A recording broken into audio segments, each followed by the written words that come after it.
Hello, my name is Angela Carmen. Today is December 10th, 2017, and I will be talking about the digestive system. So I'm going to use an example and pretend that I was eating a cheeseburger and explain the process that my cheeseburger would take from the beginning of me eating it, so starting at my mouth and ending up in the toilet, escaping through my rectum. So first I'm going to start by listing all the important organs in the digestive system. So first it starts with your mouth, and then there's the salivary glands, the pharynx, also known as the throat, esophagus, stomach, small intestine, large intestine, the rectum, and then the accessory organs, which include the pancreas, the gallbladder, and the liver. So now I'm going to go more into detail with each of those. And the digestive system is uniquely designed to turn the food that you eat into nutrients, which the body uses for energy and new cell growth and repair. So here's how it works. So beginning at the mouth, that's the beginning of the digestive tract. Digestion starts here as soon as you take the first bite of your meal. So in my case, it would be the cheeseburger. The chewing is what breaks down the food into the pieces so that it's more easily digested.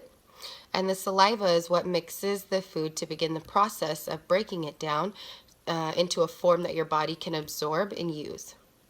So the throat, again, also called the pharynx.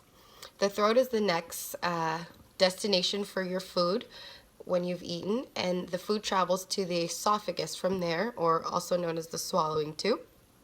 So the esophagus, it's a muscular tube that extends from the pharynx to the stomach by means of a series of contractions. So it's called peristalsis, and the esophagus delivers the food to the stomach. Just before the connection to the stomach, there's a zone of high pressure.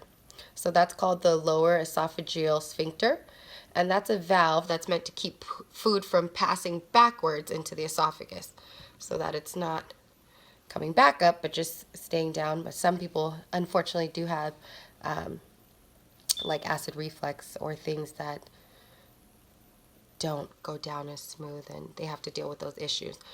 But again, the sphincter, that's the valve that's meant to keep the food down and prohibit it from passing back upward into the esophagus.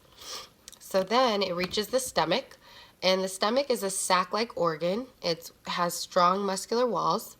In addition to holding the food, it's also a mixer and a grinder. The stomach secretes acid and powerful enzymes that continue the process of breaking down the food. So that's going to be your bile. When it leaves the stomach, food is the consistency of a liquid or a paste. So from there, the food moves into the small intestine. So the small intestine, that's made up of three segments. That's the duodenum, the jejunum, and the ileum. And I would say that the most important part of digestion takes place in the small intestine, and I'll tell you why. So the small intestine is a long tube loosely coiled into the abdomen, and spread out it would be longer than like 20 feet, which is pretty long. So I'm 5'6", so it would be like 3 of me plus some. And that's amazing to think that's all coiled up into our own bodies. So the small intestine continues the process of breaking down food by using enzyme released by the pancreas and bile from the liver. Bile is a compound that aids in the digestion of fat and eliminates waste products from the blood. So peristalsis, which is the contractions, it's also at work in this organ, moving food through and mixing it up with the digestive secretions. So the duodenum is largely responsible for continuing the process of breaking down the food.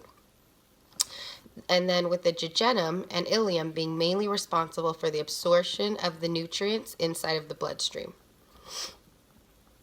So that's all that's going on in the small intestine. So There's three of the accessory organs that I mentioned earlier that consist of the pancreas, the liver, and the gallbladder. So just to give you a little insight on those, the pancreas, among other functions, the oblong pancreas secretes enzymes into the small intestine. These enzymes break down protein, fat, and carbohydrates from the food that we eat. The liver has many functions, but two of its main functions within the digestive system are to make and secrete bile and to cleanse and purify the blood coming from the small intestine containing the nutrients that were just absorbed. And then, excuse me, I'm like battling a cold right now, so I apologize because my nose just started running, so I hope it's not distracting. But back to my video. So that brings us to the gallbladder. So the gallbladder is a pear-shaped reservoir that sits just under the liver and stores bile. So the bile is made in the liver. Then if it needs to be stored, it travels to the gallbladder through a channel called the cystic duct. So during a meal, the gallbladder contracts, sending bile into the small intestine. Once the nutrients have been absorbed and the leftover liquid has passed through the small intestine, what is left of the food that you ate is handed over to your large intestine, or your colon.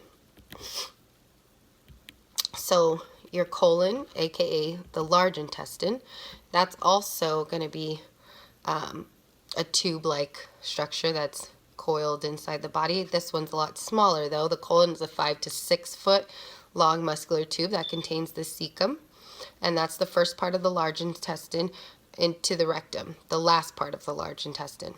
So it's made up of the cecum, the ascending right colon, and transverse across colon, and the descending left colon. So it kind of goes up like a, in this shape, what is this, like a rectangle, but a horseshoe maybe. So, and then the sigmoid colon, so it's called for its S shape. The Greek letter for S is called sigma, so that's where it gets that from, which connects to the rectum. So stool or waste left over from the digestive process is passed through the colon by means of peristalsis. So there's that word again, aka the contractions. First in a liquid state and ultimately in solid